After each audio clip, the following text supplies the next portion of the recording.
Wheel maintenance. You want to use a spoke tensioner tool. Let me show you how to use this. You put it on like this. Okay, then you read it. That's got 28. Let's try the next one. And you're just comparing spoke to spoke. 31.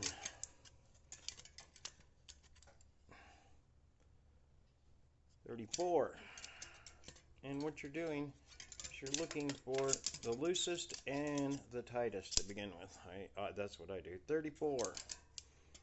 Looks like all of them should be around 31 to 34. And here's my spoke wrench, right? When you finally find the loose one, use your spoke wrench and tighten and loosen